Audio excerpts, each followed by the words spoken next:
আসসালামু আলাইকুম, সবাই কেমন আছেন? আশা করছি ভালো আছেন, সুস্থ আছেন।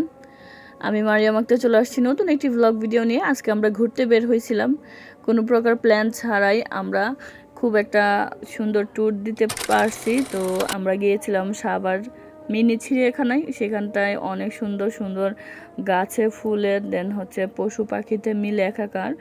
তো সেখানটায় আমরা যখন গিয়েছি চিড়িয়াখানা আমাদের পেয়ে সার্থকতা পেয়েছে, অ্যান্ড আমরা ওখানে গিয়ে আমাদের সুখ খুঁজে পেয়েছি।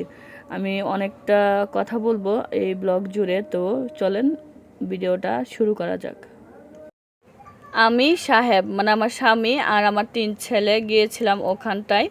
তো খুব মজার একটা সময় আমরা পার করলাম। শুরু থেকেই ওদের মুখে ছিল আনন্দের হাসি, ছোট থেকে বড় আমরা সবাই বুড়া বুড়ি টুনাটুনি, ঠিক আছে, ছাও পাও সবাই অনেক বেশি আনন্দ করছে। অনেক পরিবেশটাই সুন্দর, দেখেন তো আপনারা চায়া। তো এত বেশি ভালো লাগছে। সবচেয়ে মজার বিষয় হয়েছে কি জানেন, আসার সময় মানে সন্ধ্যা হয়ে যেতেছে একদম। আমরা লাস্ট পর্যায়ে গেছি আর কি, বৃষ্টির দিন, তো দেখা গেছে যে আমরা ওই রকম সময়টা পাই নাই। তো তারপর হালকা বৃষ্টি পাইছিল, হ্যাঁ। তো ওখানে ওরা লাস্ট মুহূর্তে আমাদেরকে বলতেছে যে টাইম আউট, আপনারা চলে যান। তো সন্ধ্যা সন্ধ্যা হয়ে গেছে, এটা গুদুলি লগ্ন যেটাকে বলা হয় আর কি।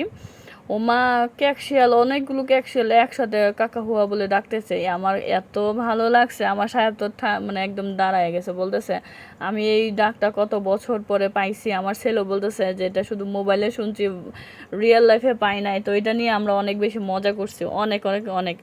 তো আসলে ভালোই লাগে, হ্যাঁ, এরকম প্রকৃতির কাছে, মাটির ঘ্রাণ নিতে, ফুলের সাথে কথা বলতে, গাছের সাথে কথা বলতে কার না ভালো লাগে বলেন। ভেতরে ঢোকার পরে এরকম একটা সুন্দর রাস্তা, এবং এই যে চিকন মোটা করে বিভিন্ন ধরনের লতা পাতা পেঁচানো গাছগুলো সারি সারি বাঁধা। ওই পাশটা ভেতরটা, ওই দিকে আবার যাওয়া নিষেধ আছে। ওইগুলো হচ্ছে বনভোজন বা পিকনিক স্পট বা আরও অন্য কিছু আছে না, ওখানে সাইনবোর্ড লেখা আছে যে ভিতরে যাওয়া যাবে না, হ্যাঁ। ভীষণই ভালো লাগে, একটা ভালো লাগার মতো একটা জায়গা, ঠিক আছে। আর বাচ্চারা তো মনে করেন ওখানে তো ন্যাচারাল পাখিরাও অনেক আছে, আনাগুনা আছে, পাখিরা কথা বলে। হরিণ আছে 2 জাতের, আমাদের সুন্দরবনের হরিণ আছে, আমাদের মধুপুরের হরিণ আছে। তো মোটামুটি অ্যানিম্যাল জীবিত এবং স্ট্যাচু আকারে অনেকগুলোই আছে। তো আমি এবং ঘুরে ঘুরে সবগুলো ছবি ভিডিও করতেছিলাম, আপনাদের সাথে শেয়ার তো করতে হবে, তাই না। তো এখানে যে সাহেবকে দুলনায় বসায় দিলাম, তারও কিছু ছবি ভিডিও করলাম। বাচ্চারা দুলনায় খেলতেছে, আমাকেও পরে নিয়ে একটু খুনসুটি করলাম। আমি ওরে বলতেছিলাম যে আমার একটু তাড়াতাড়ি ধাক্কা দেন, বলতেছে না দিব না। আমি দেন না, একটু স্মৃতি করে রাখি। তো সিরিয়াসলি পরে দিল ধাক্কা, বাচ্চারাও দিল, ওর বাবাও দিল। তো অল্প টাকায়, আমরা অনেক দিন পরে গেছি, তো আমরা এর আগে 10 টাকা করে টিকিট ছিল মেবি। তো বহু বছর পরে গেলাম, তো গিয়া দেখি যে 30 টাকা করে টিকিট হয়ে গেছে। তো যাই হোক, ব্যাপার না। তারপরে হরে ডিসকাউন্ট দিছিল, ছোট ছোট বাচ্চা আমার 3টা না, পরে মনে হয় অ্যাভারেজ ওরা একটু কম নিছিল। আর ওটা কী পারপাসে গেছিলাম, আমরা কোনো পারপাসে যাই না, জাস্ট এমনি গেছি। হঠাৎ করে অকেশনালি হয়তো চাপ থাকে বেশি বা ডিমান্ড থাকে বেশি। আর এখানে একটা দেখতেছেন ভাঙা সাঙায় লায়ন, ঠিক আছে। ওরা তো বাস্তবে ওগুলা তো কল্পনাই করা যায় না, ধরবে ছোবে। ওরা এই ট্যাচু পেয়ে, ওখানে লেখাই আছে যে ধরা যাবে না, ছোঁয়া যাবে না। ওরা কি আর দেখেন, আমার 3 সিংহ উঠে গেছে আরেক সিংহের পিঠে, ওরা তো মহা খুশি, ঠিক আছে। ওর বাবা স্মৃতিচারণ করতেছিল আমাদের শ্বশুরের পূর্বপুরুষরা নাকি হাতি চড়াইতো, ঘোড়া চড়াইতো, এখন ওরা এরকম করতেছে, রক্তে আছে ওদের, এটা সেটা অনেক কিছু বলতেছে। আগে তো জঙ্গল থেকে, মধুপুরে জঙ্গলে হরিণ আমার শ্বশুররা শিকার করে খেত। এইগুলো গপ শুধু শুনি, আর এই যে প্র্যাকটিক্যালি ও তো বলতেছে যে জানো এটা করছে সেটা করছে। আমার সাহেব লাস্টে যখন নিষেধ করা হয়েছে, তবে এর কিছুদিন আগে পর্যন্ত নাকি ওরা ওরা পুরো এলাকায়, ওই সব এলাকায়, আমার শ্বশুর বাড়িটা পাহাড়ের কাছাকাছি, জঙ্গলের কাছাকাছি। দেখা গেছে বাঘ সিংহ থেকে বাঁচার জন্য নাকি ওরা আলাদা টিম থাকতো, দেন বন্দুক থাকতো, হ্যাঁ।